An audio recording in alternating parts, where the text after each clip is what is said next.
Hi, everyone. Welcome to another exciting episode of Cizzles, the only place to ingest the latest in technology for higher education and related services. My name is Christine Parsons, and I'm happy to have with me today the fantastic brother and sister team of Izzy and Nicole Galante. They're longtime educators and founders of the Mosaic Instructional Planning Tool. Welcome to the Ciddle Kitchen. Thank you. Thanks, We're ready to ingest. That was great. Well, we're going to serve, not ingest tonight. So why don't you guys tell us a little bit about yourselves and your journey and how you've gotten to where you are now.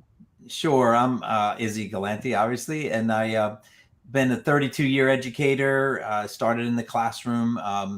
Really fell in love with instructional design when I was asked to be an instructional coach at a building.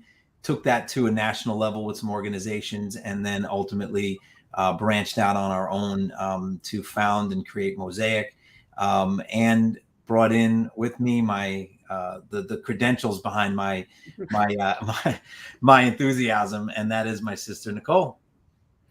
I'm Nicole. I'm the credentials. No, I am Izzy's much younger sister, and really have been inspired by the ways that throughout my teaching career, first as a high school English teacher, and then as the director of English teacher education at Stony Brook University in New York, and currently as the director of educational partnerships and the Center for Teaching and Learning in Community at Stony Brook in New York. Hopefully there's a transcript for this. I know.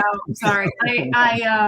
I've been so inspired to build on what Izzy and I have always had kind of instinctually, which is our relationship as siblings. But I, as the younger one and as the one entering the profession a little bit later, had my own built-in safe mentor, advisor, consigliere, if you will. Yeah. I would always rely on my brother's expertise, or at least his advice, or whatever it is, or I knew that I had a thought partner all the time. Right. So out of that, we kind of everything that we've done in this field together since I think I'm going to say 2012-ish. That's when we started consulting together and had our own company. Everything that we've done has been founded on that relationship. And we really, really try in everything that we do, including Mosaic Instructional Planning, our planning platform, to replicate that relationship and give it to as many educators as possible. I love that so much. That's because that's so important is, teachers do have to remember that they can be part of a family that's bigger than them, and that can rely on each other and learn from each other. So I love that idea. So then tell us about Mosaic, exactly what it is. So Mosaic at its core is a lesson planning software. However, really the real foundation of it is that it follows a design thinking methodology to step teachers and to really be a product that we're proud to leave as a legacy piece for people behind our coaching and the research and the different experiences we've had in the field. So each part of it, to get into all the nuts and bolts of every feature would be a lengthy list that I hope somebody would take some time to look at on their own. But just to understand that behind that, we see the kids that were impacted. We see the teachers that were changed. We see the communities that needed some of the features that were embedded in there, because it's meant to be a tool that at any point in a teacher's career during their teaching continuum, we call it, from starting day one to 25, 30 years in, it provides ongoing support, resource, even training that is constantly updated to really become then a repository of their decisions. It's really meant to be maybe even a long-standing portfolio of their decision making behind the art and craft of teaching. Yes, it will hold lessons, but no, it is meant to be more of a repository of decisions, and then the reflection upon those decisions and how it might need to change each year, each class, each time. And then tell me a little bit about why planning is so important. Yeah. So at the time that we really formed and developed Mosaic as an an idea and as a technology, we found ourselves in the really unique position of being in all these different school environments, coaching our in-service teachers. We cut our teeth in New York City. So we were all over New York City schools in some really tough areas, in some really tough populations, and trying to help support these teachers. At the same time, I was the director of English teacher education at Stony Brook, and we had just been introduced to the EdTPA.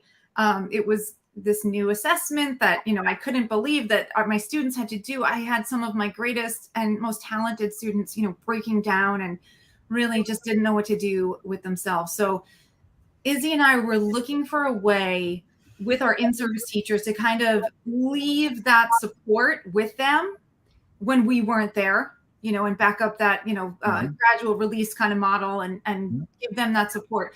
And I was looking for a way to help my pre-service teachers to be successful on not only this assessment, but to make sense of what it is that their decisions really affect in the classroom.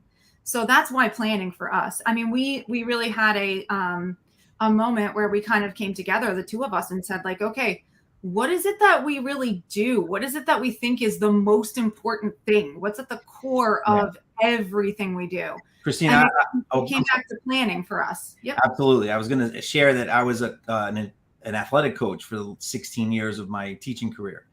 And what I noticed was even when I had the most motivated of audiences, when I would go to a practice, I would go to a basketball, primarily coach basketball. These guys always aimed to please. They could not wait to get to practice. They wanted to be there.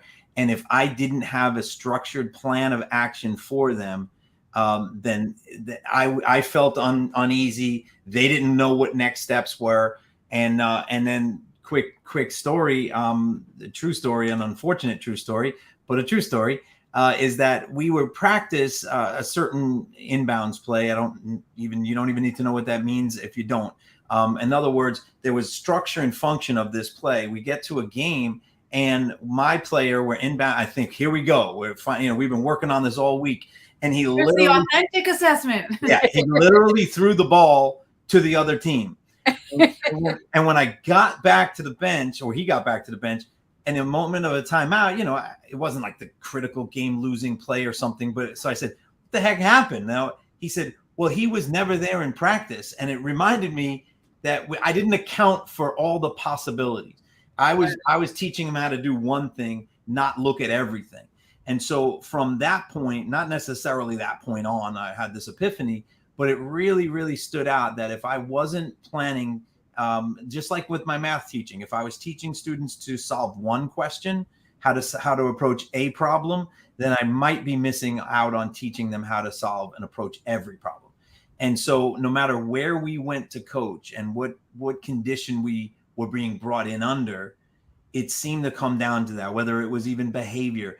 Please go into Nicole's classroom. She's struggling with classroom management. And I would go in and observe.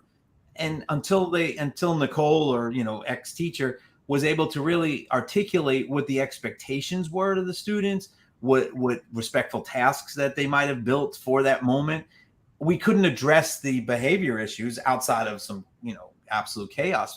So it just became obvious that, very cliche, but it's truth. And I'll speak it, that if we, plan to fail, we fail to plan, then we plan to fail. Right. Yeah, I corrected it on the back. No, I agree. Having been in the classroom, I agree. My best lesson plans were the ones that had a really good, strong plan behind them. Yep. So can you show us a little bit about Mosaic and how you plan how you get those ideas and those concepts into the planning process? Absolutely. So we're so glad you asked. Amazing. I'm gonna share my screen, I think. And I'm going to do that one. And the browser can't access your screen. Try to capture a different screen if this continues. So maybe I can't.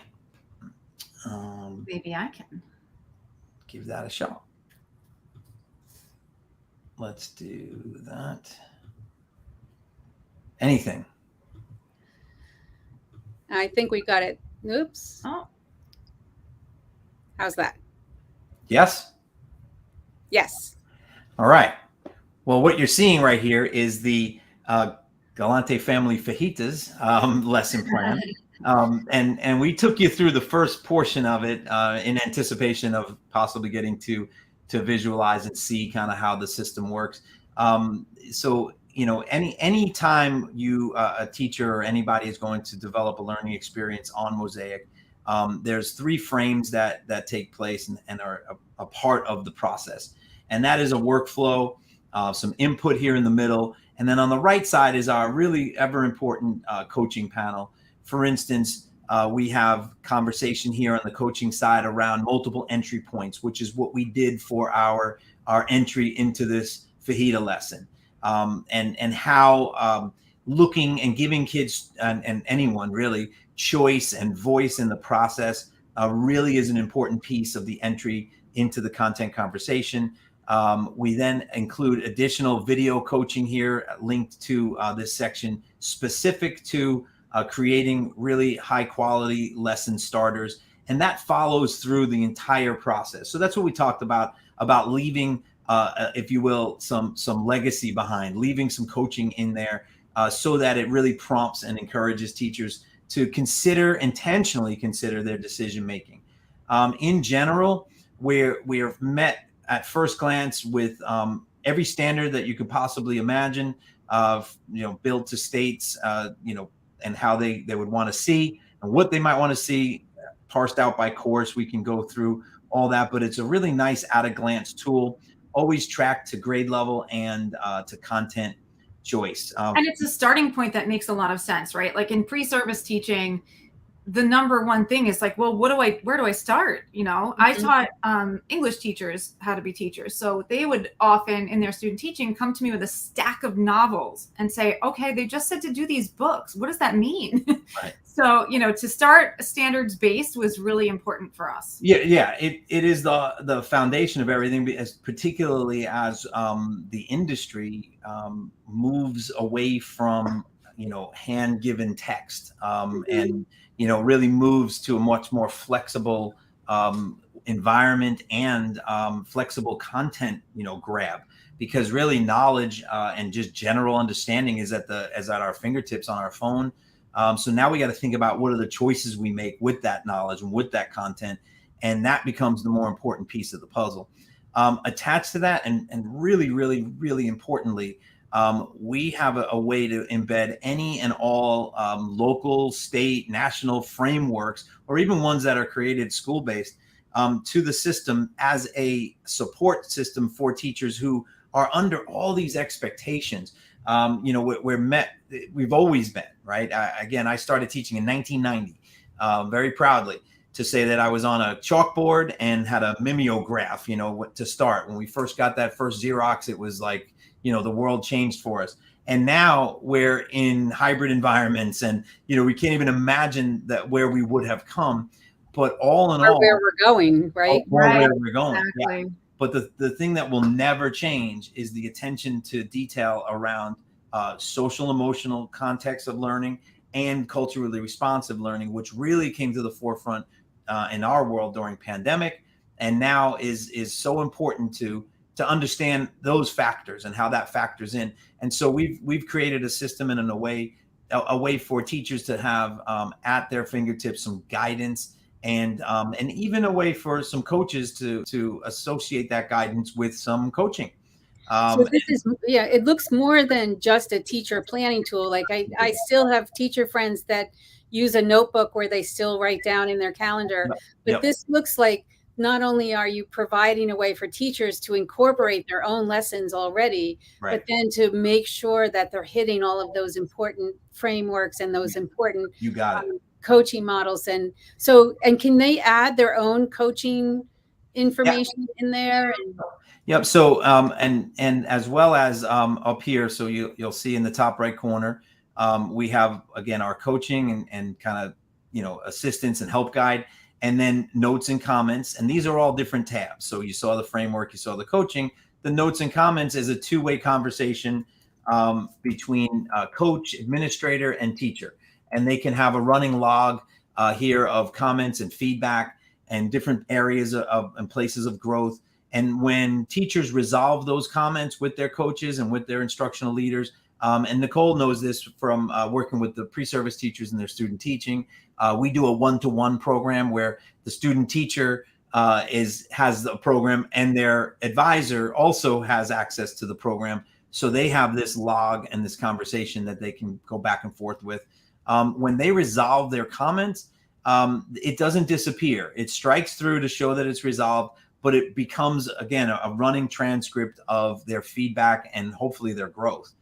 So I love it because it's time stamped, as you see there. And you can also attach documents. You can attach pictures in the moment, videos, which is great for EdTPA prep.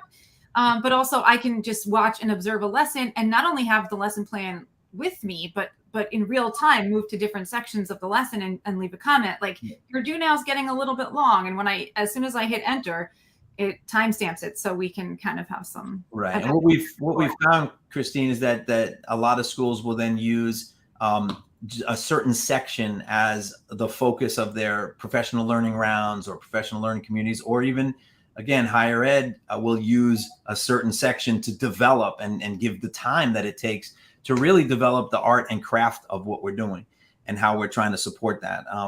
So, just to kind of not take too much time more on the details of the product, just to understand that most importantly, one of the most important pieces is a lesson alignment, the confidence that I'm teaching what the standard intended it to be taught.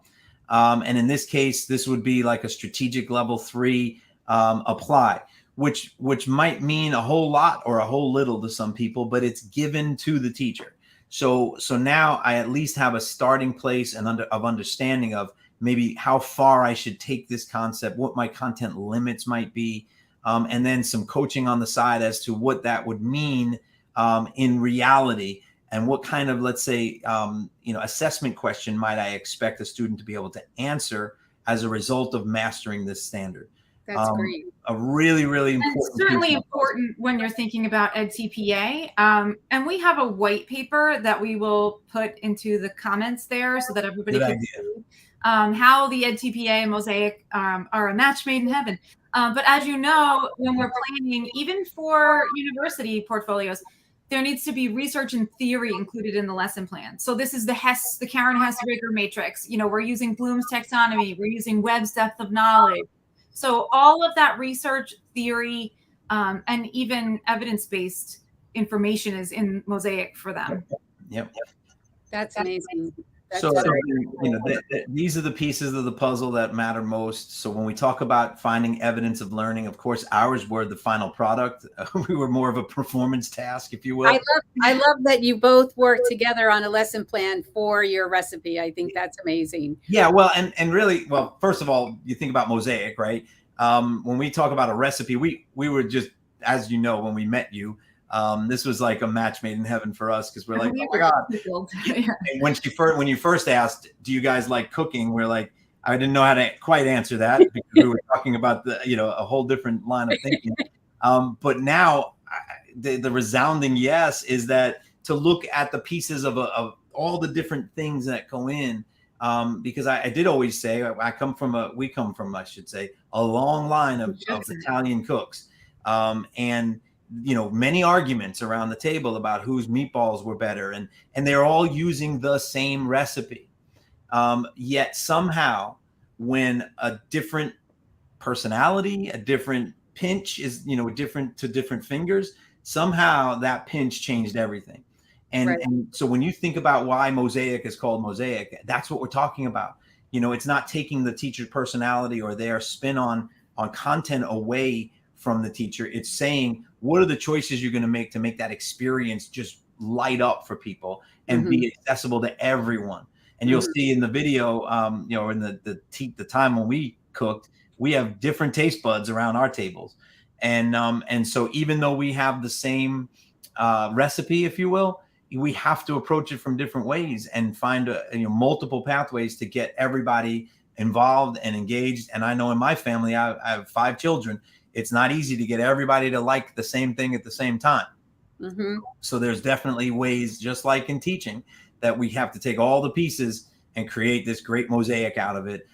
that's going to be accessible, obtainable, and really work for everybody. I love that explanation so much. Thank Before we find out about your cooking together, Nicole, can you tell us a little bit about the importance of including the technology in your pre-service program? Yeah, for us, it's been really invaluable. And we were doing that before pandemic. So to even just have the common language, you know, I feel terrible, and I'm sure so many people can relate. We have our pre-service teachers come in, and they cannot wait to become student teachers, and they cannot wait to unlock what it means to make a lesson plan, and they cannot wait to get that, you know, pleather covered plan book. And then they open it and see big empty squares, and they're like, wait, what? What am I supposed to do with this? This was the big reveal. How am I supposed to use this? So this was, for me at least, the number one kind of mystery among our pre-service teachers. How do I make a plan? And the answer among all of our university supervisors, and, you know, even just, you know, not just at Stony Brook, but in other schools as well. Oh, well, you know, when you get to student teaching, your cooperating teacher is going to show you that, and use what they use. Every school, every building has a different format. Every union has a different thing that you might want to pay attention to. You'll learn when you get there. And for the most part, I mean, that's what we do, right? We definitely all learn when we get there, one way or another. Mm-hmm. However, I needed to really solidify, and then the NTPA made it absolutely imperative to solidify. What do we mean by academic language functions, academic language demands? Syntax doesn't mean what you think it does when you're doing the NTPA. I'll just throw a nod at all the insiders who know what I'm saying. But we needed a way to talk about what is a quality lesson without having different formats to look at together. You know, right. The students couldn't even have conversations with each other. Right. So for me, putting this in early in our teachers' careers. So at Stony Brook and our program, it's secondary education only. So we do not have an education major. It's a distributed model. So they graduate with an English proper degree and then certification in secondary English. So they will have already gone through their basic kind of programs before they get to the English teacher education program, right? Or to the master's in teaching. So that means that the earliest that we have them is their first methods course. And to get them on Mosaic from their first methods course and experimenting and walking through and just having that built-in safety net, that older brother there saying like, oh, okay, so I should be asking this level question and this level question and then this level question. You know, it just kind of not only levels every playing field, but it puts our student teachers far above pedagogically, you know, and accountability wise above many teachers that they're encountering in the field. Like, oh, did you know? They come back to me like, did you know that they didn't even know what a blah, blah, blah strategy was and how to group the kids for that? And, you know, I'm like, yes. Oh, all right. Well, did you share? You know, so to have Mosaic for me has been super invaluable, not only for that shared language piece, a foundation for all of our supervisors working with all of our students to have a shared language in a department, but certainly for best practice to get that research and theory in there for the EdTPA and for best practices. But also for that confidence that it gives them and for the longevity. For me, it gave me an ongoing look, and for them, that reflection piece. A lot of my own personal scholarship is around reflection and teacher identity and how do we grow and how do we use other people's experiences to grow for ourselves and inspire action in others. So for me, Mosaic, that was an ultimate tool for me to be able to say, through the course of your career, let's look at the feedback that you've gotten. Let's look at, you know, the lessons that you were planning, the level of rigor that you were using, you know, how many times did you cover XYZ standards, you know, so the longevity piece as a portfolio for me also was pretty amazing. Yeah, I love that you can use this to do that reflection piece, because I think that's one of the most difficult thing for teachers today is you're always constantly moving forward and getting ready for the next day. And it's really difficult to think about going back. Sometimes it was months later before I'd have a chance to go back and say, okay, wait, did this work? What did I do? I don't even remember. I wrote down some notes in my little planning book. Yep. And yeah, so I always tried to leave that last column free. Yes. And I would go in, and like the first week of school, you know, it was like, oh, this went well, but Yeah. next time Did it? or whatever. By the time we got to October, it was like check minus. You know, and by the time we got to November, no. See you later. It's like I need milk, eggs, and whatever on the side. You know? And I also love, though, that you're allowing your pre-service teachers to have that mindset right from day one, where they're learning to use the technology in their coursework, so that when they do go out to become a classroom teacher, that they already have that framework embedded in their knowledge, and that they can share that too. I think that's so important. Yep. It sounds like that this is the best queso scenario for going to your cooking segment. So, so all right. So we're going to start seeing how your lesson plans incorporated and see what you had to make for us. Awesome. I'm Izzy Galante, co-founder and CXO at Mosaic Instructional Planning. Today we're making fajitas. Hi everyone, I'm Nicole Galante, co-founder of Mosaic Instructional Planning. I am happy to be cooking here with you today, and I'll be making my version of fajitas. We chose this food because Izzy and I both are known in our families for our fajita making, and we both have really different styles of cooking and serving our fajitas. You can see we have both a beef and a chicken option. I spared you the prep time with seasoning and all, but we use a Trader Joe's barbecue rub, basic salt and pepper, and then my own special secret surprise, which is not very secret, nor is it a surprise, but it just blends and works together real well. Just nature's seasoning. My method also uses a special ingredient, but it's not the same as Izzy's, so you'll get to see what I use to make our fajitas.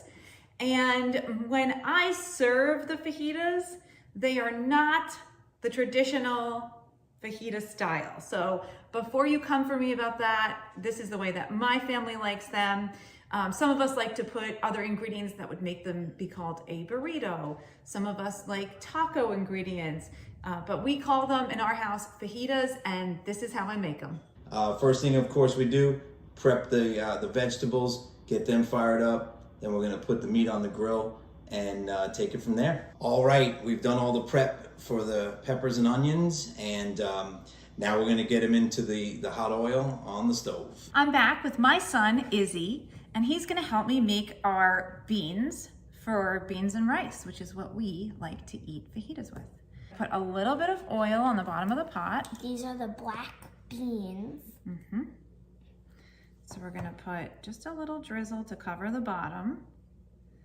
And then we're gonna add the black beans. We're gonna add the black beans.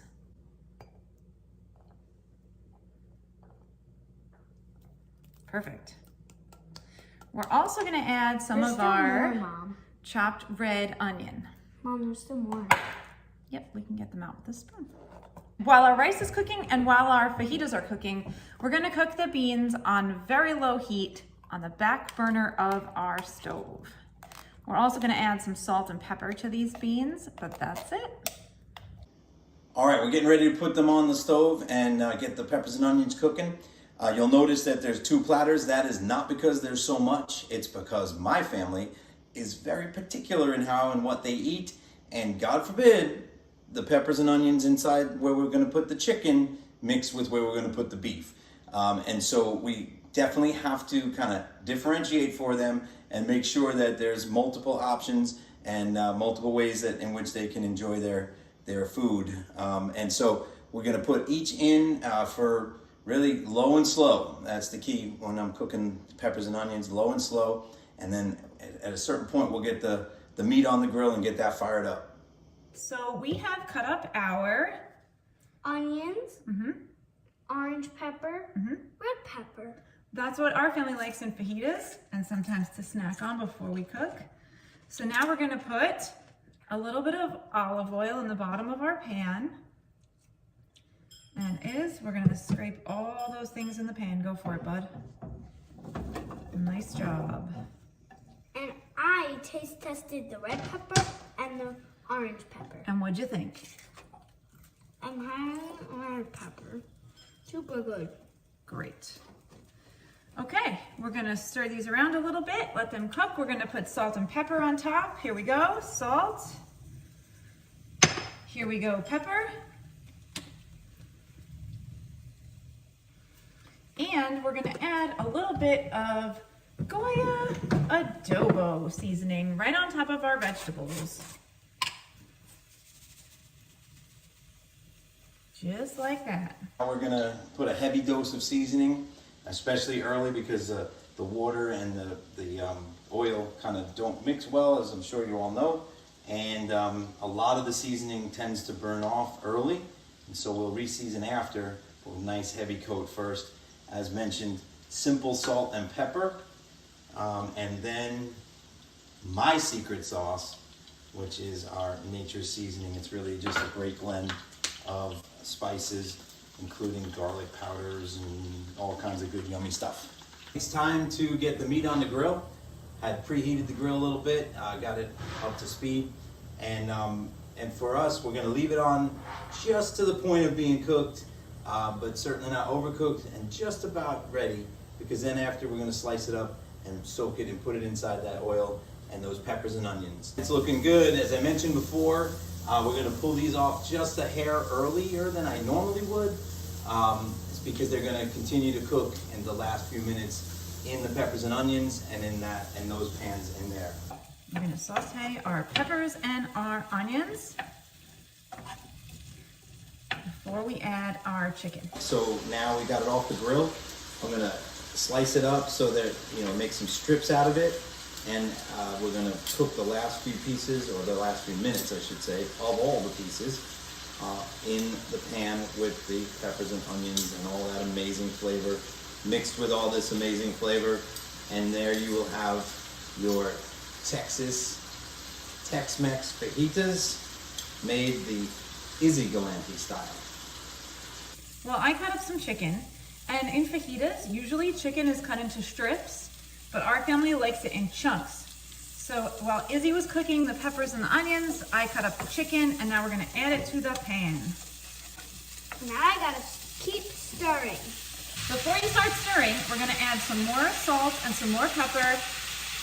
Here comes the pepper. And some of this. Yep.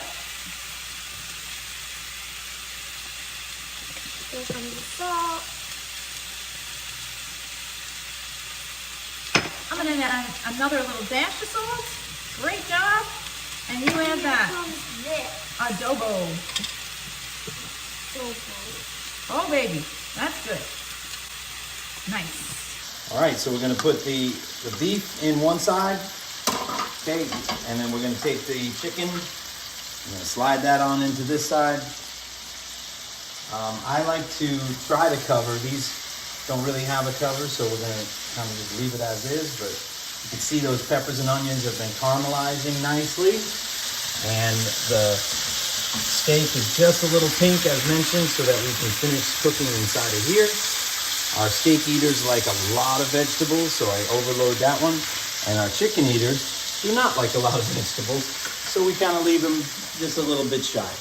Okay, so while Izzy's stirring the chicken, it has only cooked a little bit. Let me see if I can show you. So we just have it starting to cook in the pan. This is the part where we add our very secret special ingredient, which is this at our house, World Harbor's fajita sauce. I use about a half a bottle for a pound of chicken and a couple of peppers and onions. Sometimes I use a little more. And now, while this cooks, we are going to make our yellow rice. This is Vigo yellow rice. This is our favorite. We're gonna start making that now. So right after this, then we'll heat up our tortillas and put all the fixings out, and we'll be ready to roll. So we're back and we're making guacamole because that's one of our family's favorite things to put on our fajitas, even though it doesn't normally go on fajitas. Or to put it on our chips. Exactly what I was gonna say. Here are the ingredients that we have for our guacamole. We've cut up 3 avocados. There's a chip. We've cut up a half of a red onion and 2 cloves of garlic. And we're gonna put them into here. Izzy, start your grind. we've started to grind up our avocados and ingredients. And one of them is this pit of an avocado. Maybe you're wondering why the pit's out. We save the pit because when you put the pit in the guac after you're finished mixing, it keeps the guacamole fresh and green and it doesn't turn brown. So keep your pit and put it right back in when you're done. Not yet, because first we need to put some seasoning. So what we use is salt, Pepper and some cilantro. yes, salt, pepper, Cilantro. and some cilantro from our garden that we picked last year and dried out in the oven. And then Our guacamole will be finished when we add the pit. Assist. So here's our feast, our chicken and peppers and onions with our World Harbors fajita sauce, our black beans and onions that we mixed with our yellow rice, of course some chips, some actually burrito wraps, because we like our fajitas large. Here's the guac we made. I'm gonna finish it with some lime juice. And we also have sour cream that we mixed together with crushed 1 clove of garlic made into a paste, and lime juice and cilantro and salt and pepper. Okay, so there you have it, the Galante family fajitas, and from our family to yours, Bon appetit! Thanks for watching. From our family to yours, enjoy! Enjoy! enjoy. Oh, that was amazing. Nicole, sous chef Izzy was a star for sure. I'm sure he's a great help in the kitchen. Uh-huh. He is, and he sure is a star. But I just want to be clear. His name is also Izzy, so he just so that our viewers can differentiate. But yeah, he heard me cooking and saw the phone and said, "What are you doing?" I said, "I'm making a video," and he just jumped right in. So Oh, that's excellent. A future star is born. I loved how you put your recipe together, and that you almost use a UDL or universal design to be able to create these recipes to meet everybody's needs. I think that's fantastic. Yep. Yeah. I guess it comes naturally at this point, or we just, some of it in this case, it's just because, like I said, I got to get a lot of mouths to feed, and, to not have to cook, 5 different things for 5 different people. It's kind of nice to make sure that everyone's accounted for. And then how does Mosaic incorporate a UDL format? Are you able to use that within the program? Absolutely. It's how it's built, just by its nature, and by design of the workflow. It doesn't require certain workflow, but if you follow kind of the methodology and the step-by-step, it follows those principles. One other thing I did want to share, if that's still okay, Sure. Can I just share some output? Yeah, because Mosaic is all about equity and about access. So at every turn, we want to be able to coach teachers into the idea that they can give every student access to their content conversation in every lesson every day. You can look in the eyes of every parent and say, I thought specifically about your child today. And we do that in a number of ways. But I think the most kind of fun way that Izzy's about to show is my favorite feature. Yeah, and it's part of the home connection, and came in and was really invaluable during pandemic, when parents became teachers in a whole different way. And so we are able to take the lesson plan, and just by virtue of creating it, on the back end, as accompanying student guide is being formed, that could be exported in a variety of ways. But in this case, looking at it as a web-based PDF, it can also be translated into 13 different languages. So wow. I guess appropriate to this might be Hispanic, because we are talking about fajitas, but you can see that there's 13 high incidence languages that it also can be translated into, and it's translanguaged. So you have the English perspective as well. So emerging English speakers really get to see what aren't always cognates. And it's really important to get to kind of see the interpretation of things, because Nicole mentioned academic language before, and it's really important to get that clear. And so you could see, even when we did a multiple entry point kind of do now, even the images, they're all translated and translanguaged. And then really importantly is the way that we can have students interact with higher order thinking questions. And they can, use a research-based and research-backed note-taking system to interact with those questions. Teachers have a variety then of options as to how they want to have students question the text, et cetera. All with the confidence and understanding that, that there is some home language assistance. Again, as I made mention, how important it was for parents to be able to get a view of the student materials in their home language during pandemic, but that's what should happen all the time. Yeah. Pre, post, and during, it just to have this as an option at the click of a button, we felt was super important. Absolutely. So just so I understand, what you're saying is you can put your lesson plans in there and you actually can create a guide for your students to take home that is and it automatically translates it into their parents' language if they need to. That's amazing. Right. And I agree, Christine. but really, and beyond that, it also integrates with Google Classroom and other learning platforms like that. So there's also auto integration with the home, that can happen in that way, and also translated and so on. So yeah, we definitely, that's definitely been a game changer for us. Yes. Yeah, definitely. Yeah, that would be a huge time saver for teachers, and being able to incorporate that universal design for not only the students, but the students' families too. That's huge, I think. Yeah. Thank you. Is there anything else that you want us to know? Well, wow. Somehow became the hardest question of the night. Yeah, no, as you are planning to go back to school, we would love to show you Mosaic personally. We're going to put a link in there for a personalized demo. This is our Calendly link. You can sign up for a 30 or 45-minute demo with us, and we'd love to talk to anybody who thinks this would be helpful for them. That's cool. Okay, we'll put a link in the comments for anybody that wants to get in touch with Nicole or Izzy about talking about Mosaic. And thank you so much for being here. For our viewers, remember, Cizzles is a friendly competition. So if you'd like to vote for Nicole and Izzy. Oh my goodness, I didn't even remember. Are we in this together, Christine? This is vote for Nicole? Yes, you two. Yes. Oh, okay. You are in it together. And you're competing against some of the other chefs that will be competing this season. Of course, Dr. Basham, who was our guest last month, has decided that CIDDL members of the CIDDL community that are competing as chefs will not be included this season.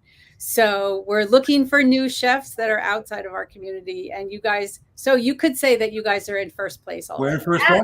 We're in Yes, we could. And to be sure, make sure you have your viewers and friends go in and watch the video and vote on CIDDL.org. Absolutely. And for our viewers, if you'd like more information about CIDDL or the resources, or to vote for Nicole or Izzy, please go to CIDDL.org. Don't forget to follow us on social media. Join the CIDDL community so that we can have some great conversations like we've just had today. That would be amazing. And if you'd like to be a CIDDL chef, head over to CIDDL.org and let us know. Stay tuned for some more exciting cooking episodes in the future. We have them about once every month. The next one will be in August.